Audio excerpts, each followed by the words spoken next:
ರಾಜ್ಯದಾದ್ಯಂತ ಇವತ್ತು ವೈಕುಂಠ ಏಕಾದಶಿಯ ಒಂದು ಸಂಭ್ರಮ ಮನೆ ಮಾಡಿದೆ. ಎಲ್ಲ ದೇವಸ್ಥಾನಗಳಲ್ಲಿ ತಿರುಪತಿ ತಿಮ್ಮಪ್ಪನ ಒಂದು ದರ್ಶನವನ್ನು ಪಡೆಯೋಕೆ ಲಕ್ಷಾಂತರ ಜನ ಭಕ್ತರು ಆಗಮಿಸ್ತಾ ಇದ್ದಾರೆ. ಭಕ್ತರ ಜನಸಾಗರ ಹರಿದು ಬರ್ತಾ ಇದೆ. ತಿರುಪತಿ ತಿಮ್ಮಪ್ಪನ ಒಂದು ದೇವಸ್ಥಾನದಲ್ಲಿಯೂ ಕೂಡ ಅಷ್ಟೇ ದೊಡ್ಡ ಮಟ್ಟದಲ್ಲಿ ಜನಸಂಖ್ಯೆ ಬಂದಿರುತ್ತೆ ಇವತ್ತು.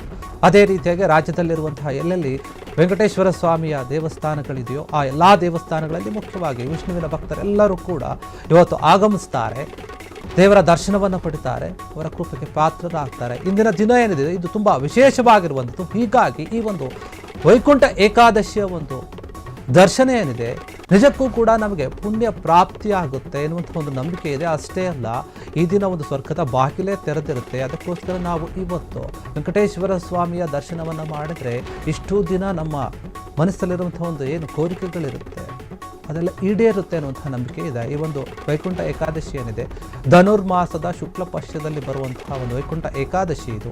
ಈ ಏಕಾದಶಿಗೆ ತುಂಬ ಪ್ರಾಮುಖ್ಯತೆ ಇದೆ. ತಿಮ್ಮಪ್ಪನ ದರ್ಶನಕ್ಕೆ ದೇವಸ್ಥಾನಗಳಲ್ಲಿ ಭಕ್ತರ ಸಾಗರನೇ ಹರಿದು ಬರ್ತಾ ಇದೆ. ಹಲವೆಡೆ ವಾಹನಗಳ ಸಂಚಾರ ಕೂಡ ಈಗ ಬೆಂಗಳೂರಿನಲ್ಲಿ ನಿರ್ಬಂಧವನ್ನು ಹೇರಲಾಗಿದೆ, ಜನದಟ್ಟಣೆ ಜಾಸ್ತಿ ಇರೋದ್ರಿಂದ. ಹೀಗಾಗಿ ಮುಂಜಾನೆಯೇ 4 ಗಂಟೆಯಿಂದ ಸುಪ್ರಭಾತ ಸೇವೆ, ವಿಶೇಷ ಪೂಜೆ ಎಲ್ಲವನ್ನು ಕೂಡ ಮಾಡಲಾಗ್ತಾ ಇದೆ. ತಿಮ್ಮಪ್ಪನಿಗೆ ವಿಶೇಷ ಅಲಂಕಾರವನ್ನು ಮಾಡಲಾಗ್ತಾ ಇದೆ. ಅಲಂಕಾರ ಪ್ರಿಯ ಅಂತಾನೆ ಕರೆಸಿಕೊಳ್ತಾರೆ ತಿಮ್ಮಪ್ಪ.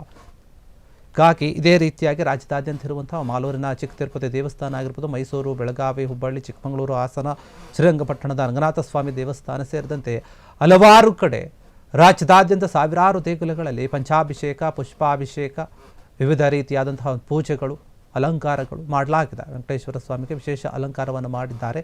ಭಕ್ತರು ದರ್ಶನವನ್ನು ಕೂಡ ಪಡಿತಾ ಇದ್ದಾರೆ. ಬೆಂಗಳೂರಿನಲ್ಲಿರುವಂಥ ವಿಶೇಷವಾಗಿ ಮಲ್ಲೇಶ್ವರಂ ಹಾಗೂ ಜೆ ಪಿ ನಗರದಲ್ಲಿ TTD ದೇವಸ್ಥಾನ ಇದೆ. ಆ ದೇವಸ್ಥಾನದಲ್ಲಿ ಕೂಡ ಭಕ್ತರು ಹೋಗ್ತಾ ಇದ್ದಾರೆ, ದೇವರ ದರ್ಶನವನ್ನು ಪಡಿತಾ ಇದ್ದಾರೆ. ಬೆಳಗ್ಗೆ 6 ಗಂಟೆಯಿಂದಲೇ ದರ್ಶನಕ್ಕೆ ಅವಕಾಶವನ್ನು ಮಾಡಿಕೊಡಲಾಗಿದೆ. ನೂಕುನುಗ್ಗಲಲ್ಲಿ ಜನ ದೇವರ ದರ್ಶನವನ್ನು ಪಡಿತಾ ಇದ್ದಾರೆ.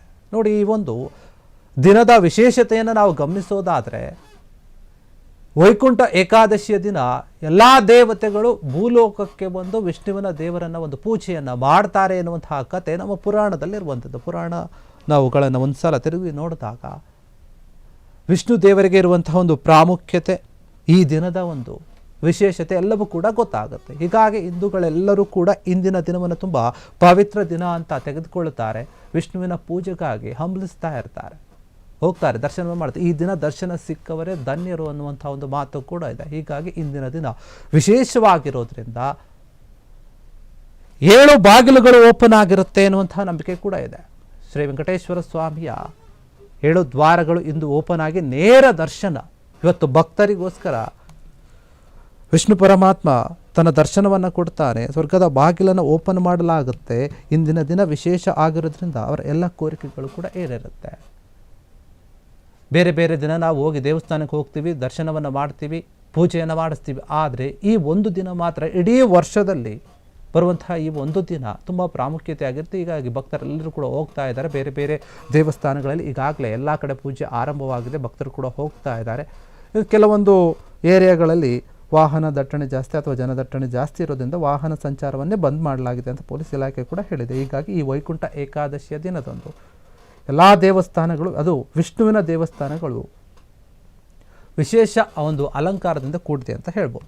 ಕ್ಷಣ ಕ್ಷಣದ ಸುದ್ದಿಗಳಿಗಾಗಿ ಫ್ರೀಡಂ ಟಿವಿ ಸಬ್ಸ್ಕ್ರೈಬ್ ಮಾಡಿ, ಲೈಕ್ ಮಾಡಿ ಹಾಗೂ ಫಾಲೋ ಮಾಡಿ.